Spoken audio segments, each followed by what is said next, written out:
She and her daughter were waiting for a bus by the side of the road when a nearby worker started harassing them with rude and provocative comments. The woman tried to brush it off and told her daughter to ignore him to avoid trouble. However, the man's words became increasingly disrespectful. The young girl couldn't hold back and spoke up, pointing out that nobody should ever allow themselves to be treated that way. Her mother looked at her with a bit of surprise, and an unexpected smile appeared on her face. In her daughter's firm stance, she seemed to recognize the young woman she herself had been years ago. More than a decade earlier, studying law was extremely unusual for women. Out of over 500 first-year students, only 9 were women, and Ruth Bader Ginsburg was one of them. Getting into a prestigious university should have been a cause for celebration. However, upon arriving on campus, she soon discovered that the environment was full of prejudice against women. In such a setting, many female students preferred to stay silent to avoid conflict. Ruth, on the other hand, decided to stay true to herself and wouldn't let them intimidate her. One night, during a formal faculty dinner, the dean looked at the few female students present and asked them a question in an arrogant tone. He asked them to introduce themselves, explain where they came from, and justify why they were taking up a spot at Harvard that, according to him, could have gone to a man. Those words were deeply offensive, yet they tried to keep their composure. The young women tried to respond politely. One student explained that her father was a lawyer and she had decided to study law to carry on the family tradition. The dean listened to the answer with indifference and didn't say a word. Another student mentioned she had chosen Harvard because she didn't want to limit her life to getting married or working in traditionally female professions, like nursing or teaching. However, before she could finish her explanation, the dean abruptly interrupted her and dismissed her reasoning. The atmosphere at the table became awkward and tense. At that moment, Ruth stood up from her seat, accidentally bumping the man next to her and drawing everyone's attention. With apparent calmness, she explained that her husband, Martin Ginsburg, was a second-year student at the school and she was at Harvard to better understand his work. And that way, she could become a more understanding and patient wife. The irony of that response was obvious to everyone there, except for the dean, who reacted with clear annoyance. The next day, during the first class, students had to present a case analysis. Ruth raised her hand immediately, ready to answer, but the professor overlooked her and chose a male student instead. The young man hesitated for a long time and ultimately couldn't give the right answer. Ruth signaled her desire to participate again. In the sea of male students, her slender arm stood out clearly. The professor checked the list and remembered her name, but once again decided to ignore her. A second student tried to answer and also got it wrong. For the third time, Ruth raised her hand with determination. Finally, the professor turned to her. Standing up, Ruth laid out her analysis with flawless logic. A student sitting behind her tried to debate her arguments, but realizing he couldn't refute them, he tried to interrupt her. Ruth stood her ground and continued her explanation until she finished a perfect line of reasoning. The classroom went silent. Despite this, the professor showed no intention of praising her brilliance. Instead of acknowledging her performance, he made a light comment that downplayed her contribution. Despite that attitude, Ruth didn't lose heart. She decided to focus even harder on her studies and strengthen her professional skills. During that time, her husband Martin was diagnosed with cancer. Ruth refused to give in to the hardship. She encouraged Martin to undergo treatment while she herself took on an exhausting routine that few could have endured. Besides taking care of her young daughter and her sick husband, she had to maintain her own academic performance. Even attending Martin's classes, taking notes for him, and doing part of his university assignments. That grueling pace continued for 3 long years. Thanks to Ruth's constant care, Martin managed to beat the illness. As for her, she finished her studies with top honors, earning degrees from two prestigious institutions, Harvard and Columbia University. However, despite having an exceptional education, she was met with a discouraging reality when she looked for a job. After submitting applications and interviewing at 12 different law firms, she was rejected by every single one. The reasons they gave her were absurd and revealed the prejudices of the time. Some claimed that women were too emotional to practice as lawyers. Others argued that a woman's family responsibilities would hurt her job performance. There were even those who argued that hiring a woman could cause jealousy among the wives of other employees, fearing her presence would catch their husbands' eyes. With those kinds of excuses, the doors to the profession kept closing on women over and over. The truth was that many feared that if women started taking those positions, the entire social balance would change forever. The wives who stayed at home dedicated to caring for the house, they would start to question their own roles. Ruth fell into a deep state of discouragement. She had talent, discipline, and a brilliant resume, but faced with the simple fact of being a woman, all her achievements seemed to lose value. Bit by bit, she understood that the obstacle wasn't her ability, but the very system that dominated society. Martin tried to convince her not to give up on her ideals. But after so many rejections, Ruth no longer wanted to keep fighting a wall that seemed impassable. Finally, she accepted a position as a professor at Rutgers University. For 10 years, she dedicated herself to teaching law and analyzing gender discrimination problems within the legal system, training generations of new lawyers. Even so, she herself had never had the opportunity to take an important case before a court. Although her life seemed stable and satisfying, inside her there was a persistent restlessness that wouldn't go away. She watched as her husband moved forward and became a prominent figure within his professional field. She felt pride in his achievements, but also a certain frustration over her own lost opportunities. Everything changed one day when a seemingly innocent comment from a colleague deeply altered her perspective. Someone praised her intelligence, but added that her greatest fortune had been marrying a brilliant man. Those words hit her hard. The idea that a woman's greatest achievement was simply choosing her husband well sparked a resentment built up over years. On the way home, overwhelmed by emotion, Ruth expressed the full weight of her frustrations to Martin for the first time. To him, her work as a professor was valuable because she was training future lawyers capable of transforming the world. However, Ruth realized something essential at that moment. She didn't want to limit herself to teaching others how to change the world. She wanted to become one of the people who actually changed it. Shortly after, an unexpected opportunity appeared. Martin found a case that might interest her. At first glance it seemed like a minor matter, but it would end up altering the course of her life. The client's name was Charles Moritz, a single man who cared for his sick mother. To be able to look after her, he had hired someone to help him with the caregiving. When filing his tax return, he included the caregiver's salary as a deduction. However, the tax authority accused him of committing fraud. The law at the time established that caring for relatives was the responsibility of wives. Therefore, only women could benefit from those types of tax deductions. Legislators had never even considered the possibility of a man voluntarily taking on the care of his parents. Winning that case seemed extremely difficult, even though the conflict seemed to focus on the rights of a man. In reality, it was an opportunity to challenge discriminatory laws based on gender. Many colleagues in the legal field were convinced that Ruth would lose the case. The American legal system is based on the principle of precedent. This means that previous court decisions influence future rulings. For over a century, all attempts to challenge discriminatory laws against women had ended in defeat. If the opposing side cited those historical precedents, the room for legal innovation would be minimal, even with the intention of strengthening her strategy.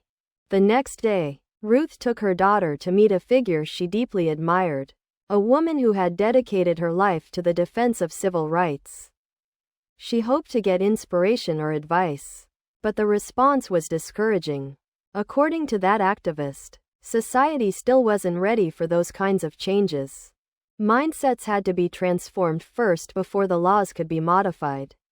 Ruth's daughter reacted with obvious disagreement, firmly believing that attempts shouldn't be abandoned just because previous ones had failed.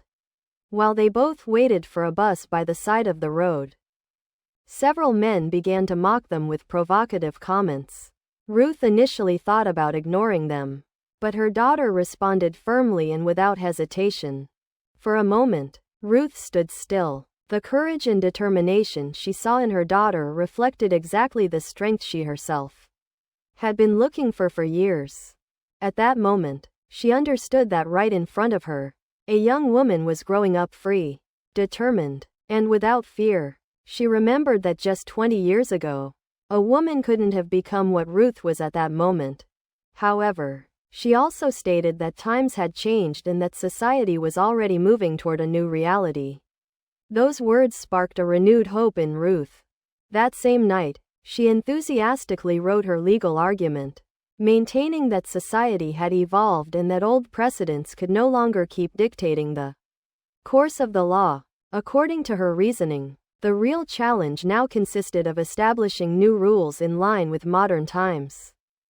Gender discrimination had been rooted for too long, and it had deeply penetrated every aspect of social life. In many places, women could be fired from their jobs simply for getting married. At the same time, men also suffered from restrictions imposed by gender roles. Often, they were discouraged from pursuing professions considered feminine, such as nursing or teaching. But that was about to change. Even within families, there were strict expectations about what everyone was supposed to do. Changing that social structure was going to be an uphill battle. Martin Ginsburg decided to temporarily step away from his firm so he could focus entirely on helping his wife prepare the case.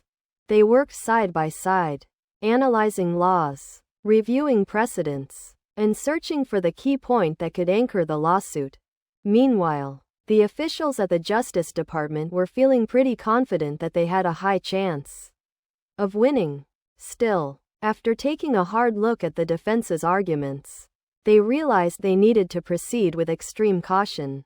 If they lost, the entire legal system that separated men and women could face a deep constitutional review. To fight the suit, they assembled a legal powerhouse, led by Ruth's former dean. Their strategy was to comb through every federal law with gender-based provisions and use those rules as their defense. The goal was to convince the judges that removing legal distinctions between men and women would cause total social chaos. They argued that if those differences vanished, the traditional fabric of society would just crumble. In their view, kids would come home from school to empty houses because their mothers would be in factories or offices. Men and women would compete for the same jobs, and women might even have an edge since companies could pay them lower wages. Consequently, the traditional balance between male and female roles would simply disappear. Men would no longer be the sole providers for the home. Divorce rates would skyrocket, and the whole of society could become unstable. However, behind those arguments lurked a much deeper fear. In reality, what many truly feared was women gaining the full right to work outside the home.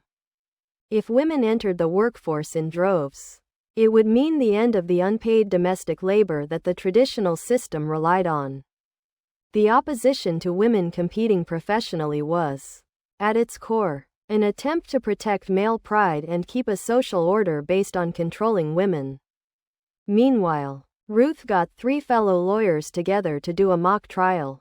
The point was to anticipate what arguments the court might throw at them.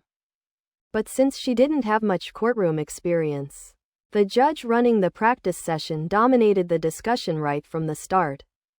Little by little, the debate drifted away from the tax issue and focused on gender questions. Under the constant pressure of the questioning, Ruth's train of thought started to lose its way. and her answers became more and more emotional in the heat of that intense discussion. Ruth firmly stated that the laws in question had been written by men who thought it was a privilege to free women from certain obligations. But in reality, that supposed protection worked like a prison. Those rules weren't advantages. They were barriers that limited the freedom of men and women alike. That exchange clearly revealed the real problem behind the legal system. Laws that seemingly protected women had ended up confining them to the home. At the same time, men were stuck in the mandatory role of provider. Real equality wasn't about balancing numbers in certain professions. It was about getting rid of the rules that dictated what each gender should be or do, letting every individual choose their own path. Even so, some of the colleagues who actually supported Ruth thought that losing the case was inevitable. They felt the outcome was basically a done deal and advised her to take the settlement offered by the other side. For both parties, settling before trial seemed like an easy way out. Ruth understood the perks of the deal perfectly, but she felt a deep resistance to giving up. Her inner conflict wasn't just about the fact that she might not get to present the case in court. What really bothered her was the feeling that a historic chance for change was right in front of her, and she might fail to take it. As the lead lawyer, she had to tell her client about the terms. Ruth explained the offer from the tax authorities to Charles Moritz. They were willing to pay him off, but they refused to apologize for accusing him of fraud. Just as Ruth expected, Charles turned the offer down. He wasn't after money, he just wanted a simple acknowledgement of justice. That decision finally convinced Ruth she had to give this legal battle everything she had. She knew the meaning of this case went far beyond Charles's specific situation. It was also about the future her own daughter would live in and the fate of many who had been treated unfairly for generations. Finally, the day of the trial arrived. The massive courthouse stood before them in all its solemnity. Every wall seemed to echo the stories of those who had come there seeking justice. This time, Ruth was preparing to walk that same path. When the hearing began, Martin presented the opening argument, laying out the core facts of the case for the judges, pointing out that Section 214 of the tax code was unconstitutional because it treated Charles Moritz unfairly. However, out of nowhere, the judge interrupted his presentation and forced him to answer questions about the differences between men and women. That wasn't really Martin's area of expertise, and the government lawyers jumped on it. Following the judge's lead, they insisted that the traditional division of roles, with men working outside the home and women taking care of the family, was just part of the natural social order. Based on that, they claimed that since Charles was a man, he wasn't meant to be a caregiver and therefore shouldn't get the tax deduction. Plus, they argued that legal differences between men and women weren't unfair, since they supposedly existed to protect and help women. According to them, the real harm to Charles wasn't coming from the government, but from lawyers using cases like this to push for radical social change. Those claims gave Ruth the opening she'd been waiting for. She decided to step in and take over the argument from Martin. She pointed out that society has never stopped changing. She reminded them there was a time when the first woman who wanted to be a lawyer was seen as an anomaly. Later on, women fought for the right to work overtime and to serve on a jury.